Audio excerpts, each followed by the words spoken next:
Nah, itu nomor 2. Yang ketiga adalah gestalt terapi dan psikodrama. Kenapa nih gestalt terapi dan psikodrama ini? Nah, ini dari pengalaman saya aja ya, 30 tahun saya sebagai psikolog lah. Saya lulus tahun 93 sebagai psikolog dari Universitas Indonesia. Sekarang tahun 2025 berarti 32 tahun. Nah, saya dulu lebih banyak bekerja di dunia industri, tetapi ya banyak tema-tema klinis yang muncul di karyawan-karyawan saya. Dari mulai level paling bawah gitu ya, sampai ke level presidir, bahkan level orang yang punya company gitu. Nah, jadi kalau saya ketemu tema-tema klinis itu lebih banyak di dalam setting industri. Nah, kalau kasusnya per orang ya saya konseling satu-satu. Tapi kalau kasusnya banyak saya bikin kelas tuh, bikin psikoedukasi, bikin konseling kelompok gitu.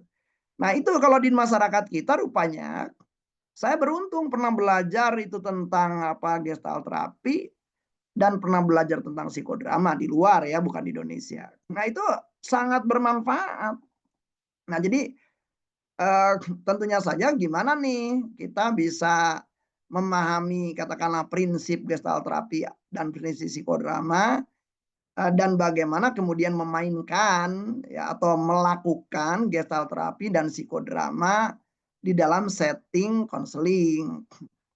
Nah, karena saya nih sebagai orang yang berlama di dunia industri, di dunia bisnis, maka saya seringkali menggunakan gestoterapi dan psikodrama itu justru sebagai bagian dari intervensi gitu. Intervensi-intervensi di perusahaan. Karena banyak misalnya di perusahaan itu perlu kita menggunakan role play. Kalau misalnya ada proyek baru, orang akan melihat proyek baru, kemudian orang khawatir dengan proyek baru, kemudian kita buat role play-nya lah. Sehingga bagaimana mereka mempunyai kesiapan mental gitu untuk katakanlah sebuah proyek baru, sebuah pendekatan baru di company. Nah, jadi gestalt terapi itu tidak hanya dimanfaatkan dalam setting konseling atau psikoterapi, tetapi juga bisa di dalam setting bisnis dan cukup banyak dilakukan itu. Nah, jadi itu juga nih akan kita lakukan. Nah, kemudian yang keempat nih berkaitan dengan tema-tema kedukaan ya. Nah, jadi kedukaan itu kalau di Indonesia itu umum saya rasa ya. Kenapa kedukaan itu pasti terjadi? Kedukaan itu hal yang akan kita temukan everyday. Duka itu apa? Ya simpel aja. Duka itu respon terhadap kehilangan. Kehilangan apa? Belum tentu kehilangan kehilangan orang tua, ya artinya meninggal. Ya kehilangan pasangan yang artinya meninggal. Kehilangan bisa jadi anak gitu ya. Kehilangan itu bisa macam-macam. Anda kehilangan laptop aja, kalau laptop itu isinya bisa jadi adalah sebagian besar adalah bagian-bagian penting dari diri Anda, orang bisa error gitu ya. Ada juga saya punya teman kehilangan handphone. Handphonenya itu handphone jadul sih, tetapi iPhone gitu ya. Dan di dalamnya berbagai macam isinya. Jadi hampir semua aktivitas dia ada di iPhone itu. Maka kehilangan iPhone itu sendiri pun udah menggugah gitu ya diri dia. Jadi memberikan impact tuh. Karena duka itu sederhananya definisinya adalah respon terhadap kehilangan. Respon itu bisa pikiran kita, bisa emosi kita, bisa ucapan kita, bisa tindakan kita, bisa relasi sosial kita. Bahkan bahkan ada pengaruhnya juga ke dalam bagaimana kita memandang diri kita gitu ya. Nah, jadi contoh misalnya kembali ke teman saya tadi, waduh itu dia ada itu 3 hari gitu ya, kata teman saya sih gitu ya, "Wah, Sep, nih temen lu nih, sobat lu nih, kayaknya error," gitu. Nah, saya bilang, nah kemudian saya telepon, "Oke Bro, ya mumpung handphonenya belum hilang, apa sih yang lu takutin? Apa yang ada di dalam handphone itu?" Wah, coba ngobrol. Saya sambil ngetik-ngetik aja gitu ya, saya lewat telepon, saya ketik, "Oke, nah udah gua ketik nih, coba mana yang peluangnya lu bisa telusuri." Ya, mulai dia kelihatannya, "Oh iya kayaknya ini ada datanya di tempat lain, ada datanya di tempat lain." Oke. Mana yang benar-benar barangkali perlu dengan minta bantuan yang lain. Nah, akhirnya bisa terurai itu, bisa terurai. Jadi setelah 3 hari bengong nggak jelas, karena dia nggak tahu mulainya dari mana, ya dari wawancara, nyimak kayak gitu, kemudian saya bantu ngetik gitu ya, ngurai. Nah, kemudian dia bisa mengungkapkan, nah kemudian juga jadinya dia yang tadinya ngelihat itu sebagai out of control menjadi in control gitu. Nah jadi, kedukaan tuh macam-macam. Nah, kedukaan tuh ada kedukaan primer, ada kedukaan sekunder. Jadi misalnya kalau orang meninggal dunia nih, katakanlah ada katakanlah seorang, suami ya, namanya katakanlah Alex, nikah nih Alex ini dengan ini katakanlah Betty, Alex nikah dengan Betty. Nah, punya anak 3, namanya C-nya katakanlah Coki, D-nya Deborah, E-nya Emil, ya, Emilia gitu ya. Nah, jadi nah selama hidup ya, selama hidup si istri ini ya, Betty tadi ya, hampir tidak mengerjakan pekerjaan-pekerjaan domestik. Pekerjaan domestik itu yang di rumah tuh, wah dari mulai katakanlah bayar A, B, C, D, F, G, H, menyiapkan masakan, menyiapkan minum ya, cuci, setrika, semuanya dikerjakan oleh Alex. Nah, jadi yang namanya Betty itu yang dikerjakan adalah bagaimana dia menikmati hidupnya saja, berdandan gitu ya, mempercantik diri gitu. Yang lain-lainnya dikerjakan oleh suaminya. Nah, COVID meninggal dunialah Alex. Nah, apa yang terjadi dengan Betty? Waduh. Jadi kalau duka primernya cuma 1 orang aja hilang Alex, tapi Alex itu kan fungsinya banyak. Ada ada fungsinya lebih dari 100 itu Alex itu setelah diurai. Nah, silakannya Betty di antara 100 tadi itu yang bisa dilakukan oleh Betty dari 100 yang dikerjakan selama Alex ada, itu cuma 3 item, berarti 97 itemnya nggak bisa dia. Maka bayangkan bagi si Betty berarti ini adalah runtuh, dunia runtuh. Nah, ini kasus real. Nah, jadi saya pernah ngebantu nih kasus Alex dan Betty ini gitu ya. Nah, jadi yang saya lakukan adalah uh, saya lewat saudaranya, saya kasih tahu ke saudaranya apa yang dilakukan. Nah, saya bilang coba urai dulu, tanya dulu ke si Betty dari 97 itu. Akhirnya dari 97 itu kita cicil dalam bentuk adalah 97 hari. Sehingga mana area-area yang nanti dikerjakan oleh anaknya kan 3 tadi ya, ada Coki, ada Deborah, ada Emilia. Nah, mana yang bisa dikerjakan Coki, mana bisa dikerjakan Deborah, mana Emilia. Lumayan tuh. Dari daftar 97 tadi ya, ternyata nih tinggal nyisa nih yang nggak bisa dikerjakan oleh Coki, Deborah, Emilia. Itu tinggal ada 15 item. Nah, 15 item itu saya tanya lagi nih ke saudaranya nih. Coba tanya di antara saudara-saudara yang ada yang rumahnya dekat Betty, mana yang untuk sementara ambil alih dulu yang 15 item itu. Alhamdulillah tuh. Ada yang dilakukan oleh bapaknya, ada yang dilakukan oleh ibunya, ada yang dilakukan oleh adiknya. Tetapi dengan catatan bahwa mereka akan ngajarin dalam waktu singkat. Nah, ketika distrukturkan seperti itu, maka kurang lebih ya ternyata tidak membutuhkan waktu sampai 97 hari. Dalam waktu 2 bulan seluruh kompetensi tadi akhirnya dimiliki oleh Betty. Nah, sehingga dia mampu gitu tegar gitu ya, mampu melewati gitu ya kehilangan itu. Nah, jadi teman-teman banyak kadang kehilangan itu kadang-kadang kita tidak intervensi aktif gitu. Karena apa? Kita barangkali juga pakai sama orang yang duka. Kita nggak tahu mulainya dari mana. Nah, dalam rangka itu, karena itu kita membuat nih psikologi, konseling, psikoterapi kedukaan. Nah, jadi itu adalah 2 hari. Jadi ada tema psikologi kedukaan ya. Kedua berarti bagaimana melakukan konseling kedukaan dan bagaimana melakukan psikoterapi kedukaan bila kita melakukannya one on one, bila kita melakukannya dalam terapi kelompok atau kita melakukannya dalam terapi keluarga. Nah, alhamdulillah ya saya seringkali mendapatkan kesempatan-kesempatan seperti ini bukan karena diniatkan gitu ya, ya diberikan hadiah oleh Allah aja, tiba-tiba diundang orang gitu, ada orang yang, "Pak Asep boleh nggak datang ke rumah saya?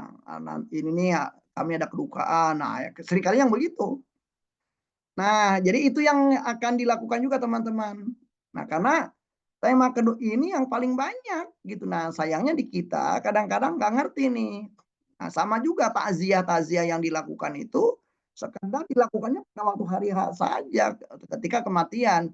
Padahal takziah itu yang betul barangkali perlu waktu terus-menerus sampai kita bisa mengamati orang-orang yang berduka ini adalah sudah mampu melewati duka, sudah mampu kembali hidup normal, bahkan melanjutkan kehidupan tanpa almarhum atau almarhumah. Nah, berikutnya ada yang namanya financial counseling and psychotherapy. Nah, financial counseling and psychotherapy ini kenapa dianggap penting? Karena makin banyak tuh. Ya, jadi misalnya orang, waduh, apalagi saya di Jawa Barat nih, korban Bang Emok banyak. Gara-gara korban Bang Emok. Bang Emok tuh apaan sih, Pak Sep? Emok itu bahasa lain dari duduk bersila ala perempuan. Jadi kalau dalam bahasa Sunda tuh ada istilah sila, cara duduk di mana kedua kaki ya, kaki dilipat ke depan. Nah, kalau emok tuh kedua kaki dilipat tapi kedua kakinya ke belakang. Nah, itu emok, dia duduk perempuan. Nah, Bang Emok itu menggunakan pendekatan pinjaman terhadap kelompok. Sampai ada perjanjian segala macam, wah sampai ada ikrar gitu ya.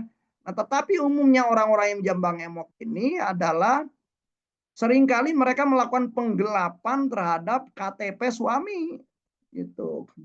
Nah, sehingga waduh itu akibatnya kacau gitu ya. Kalau saya mencermati nih, saya sekarang lagi di Tasikmalaya gitu ya, itu ada salah satu RT yang banyak menjadi korban Bang Emok dan itu yang angka perceraiannya dari orang-orang yang ikutan itu hampir 60% dari orang-orang yang ikutan Bang Emok. Ya. Nah, nah jadi itu tema finansial nih. Nah, belum lagi pinjol, belum lagi judol gitu ya. Nah, umumnya kalau saya mencermati orang-orang seperti ini adalah orang-orang yang tidak pertama adalah kemampuan ya literasi finansial yang rendah. Yang kedua bisa jadi juga ada trauma-trauma berkaitan dengan tema-tema finansial di masa lalu sehingga dia terobsesi dengan cara-cara tertentu mengelola uang dengan cara keliru. Nah, jadi bagi teman-teman yang memang tertarik nih dengan tema-tema ini sebaiknya hadirlah.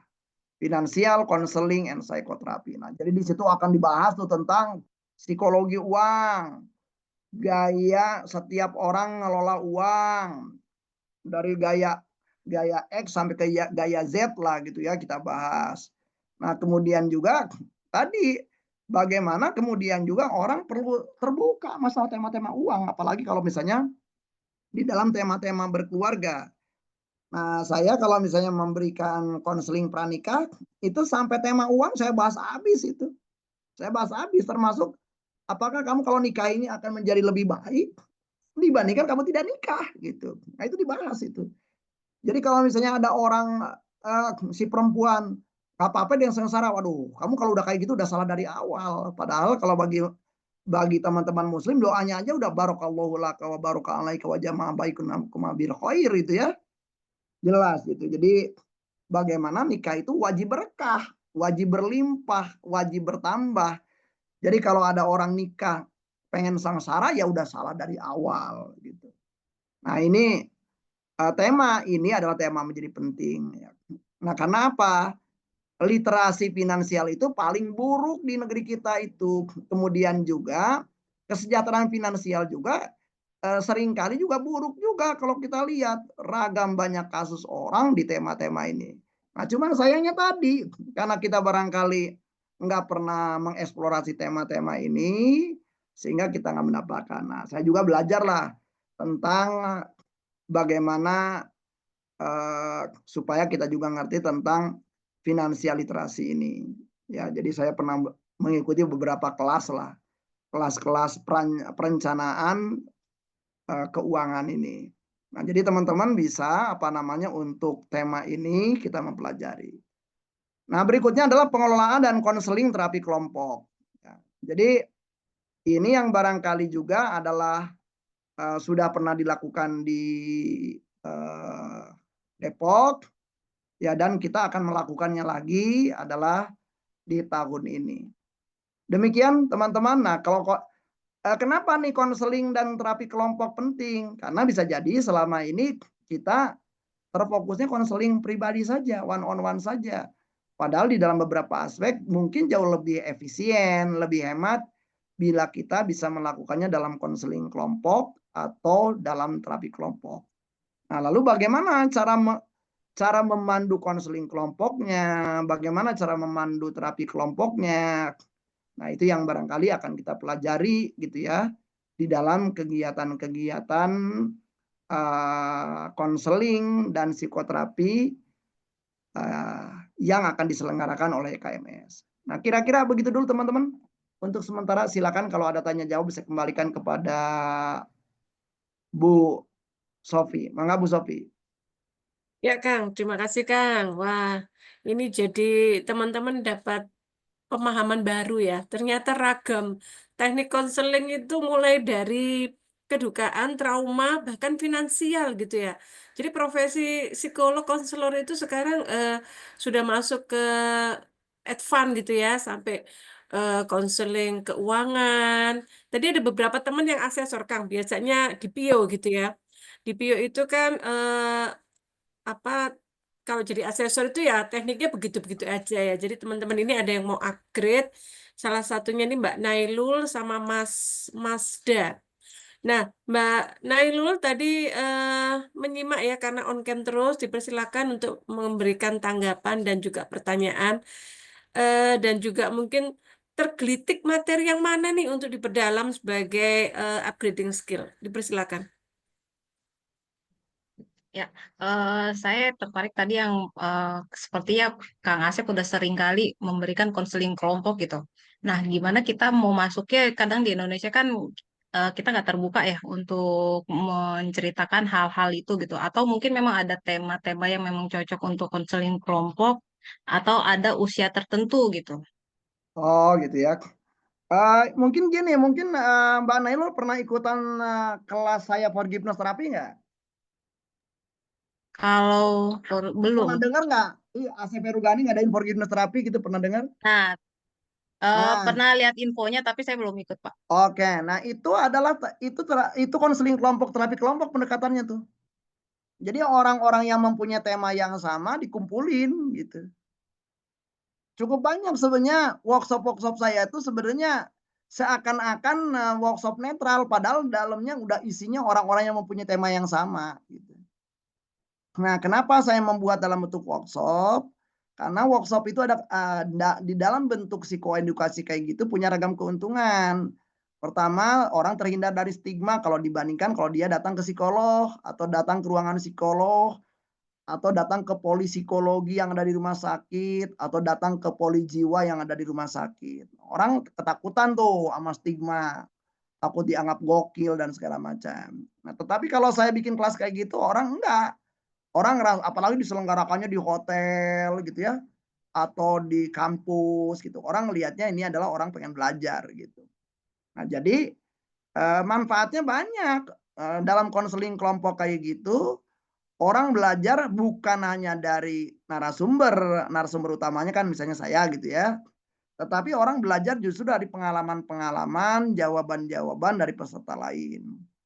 Nah, kadang-kadang contoh soal, dulu saya pernah bikin konseling kelompok adalah tema-tema keluarga, tema-tema rumah tangga.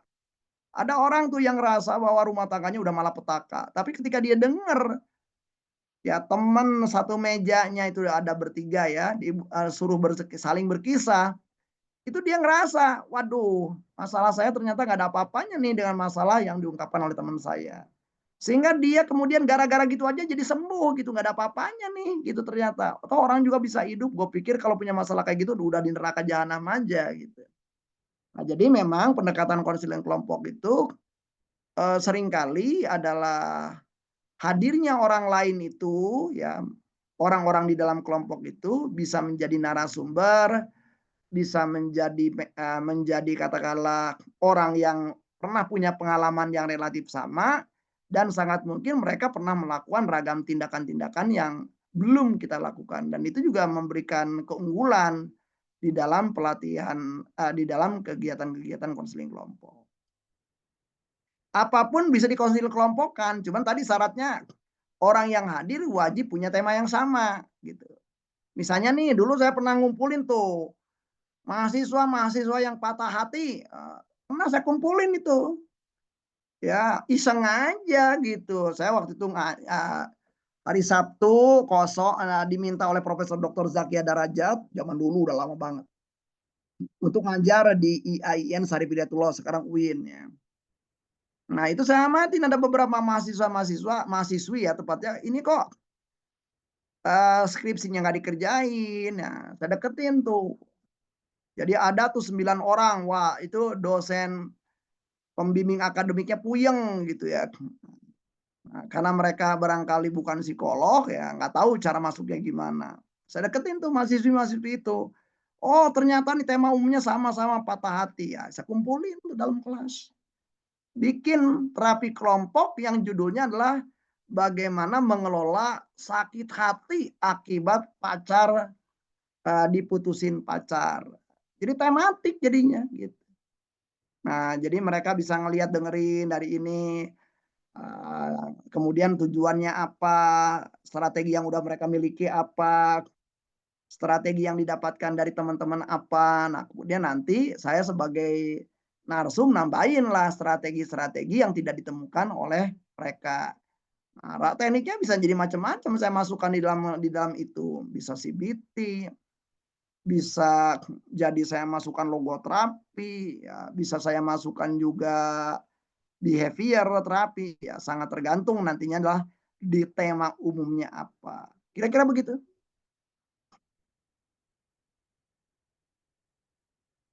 Terjawab ya Silakan Mbak Nailun. kalau